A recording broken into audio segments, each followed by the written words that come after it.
Super 6 માં હવે વાત કરીએ રાજકોટની। રાજકોટમાં 27 એપ્રિલ 2025 ના રોજ સર્વજ્ઞાતિ સમૂહ લગ્ન યોજાયા હતા, જેમનો ઉદ્દેશ્ય તો સારો હતો, પરંતુ હાલ તેમાં જે સોના ચાંદીના ઘરેણાં આપવાની વાત હતી તેને લઈને વિવાદ ઊભો થયો છે।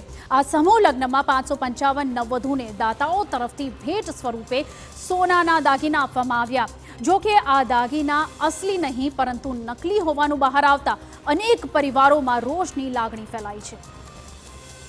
આ સમગ્ર પ્રકરણ ત્યારે સામે આવ્યું જ્યારે સમૂહ લગ્નમાં ભાગ લેનારા એક પરિવારની દીકરીએ સુરેન્દ્રનગર ખાતે પોલીસ સમક્ષ છેતરપિંડી અંગે અરજી દાખલ કરી। આ પીડિત પરિવારે માહિતી આપી કે લગ્ન બાદ જ્યારે તેમને આપવામાં આવેલા સોનાના દાગીનાની ચકાસણી કરવામાં આવી ત્યારે તે નકલી હોવાનું જાણવા મળ્યું। આ ખુલાસાથી પરિવાર આઘાતમાં સરી પડ્યો અને તેમણે તાત્કાલિક પોલીસનો સંપર્ક કરી આયોજકો સામે કાર્યવાહી કરવાની માંગ કરી છે। આ ઘટનાની ગંભીરતાને ધ્યાનમાં લેતા પોલીસ દ્વારા તપાસ શરૂ કરવામાં આવી છે। આ અંગે સર્વજ્ઞાતિ સમૂહ લગ્નના આયોજક અને શિવાજી સેનાના પ્રમુખ વિક્રમ સોરાણીએ કહ્યું કે તેઓ દ્વારા નહીં પરંતુ દાતાઓ દ્વારા દીકરીઓને દાગીના સહિત અન્ય વસ્તુઓ ભેટ સ્વરૂપે આપવામાં આવી હતી।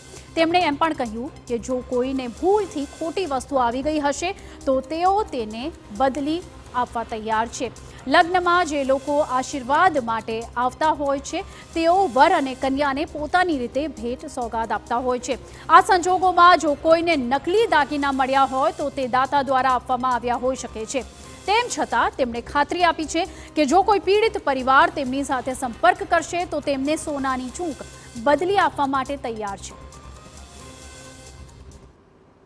તમામ દાગીના એમના હાથ ઉપર છે અને એવું કહેશે બધું ખોટું છે તો માનો કે એમાં સાચી જ વસ્તુ છે અને એમણે દાતા પાસેથી ખરાઈ કરેલ છે।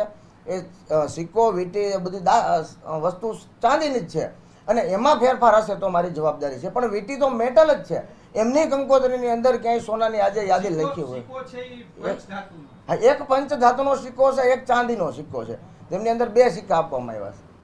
જો કે પીડિત પરિવાર આયોજકોના ખુલાસાથી સંતુષ્ટ નથી। તેમનું માનવું છે કે આટલા મોટા પ્રમાણમાં આયોજિત સમૂહ લગ્નમાં આપવામાં આવતી તમામ ભેટ સોગાદોની ગુણવત્તાની ચકાસણી કરવી આયોજકોની જવાબદારી હતી।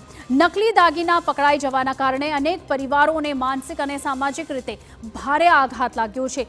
તેઓ આ ઘટનાને આયોજકોની બેદરકારી અને છેતરપિંડી ગણાવી રહ્યા છે।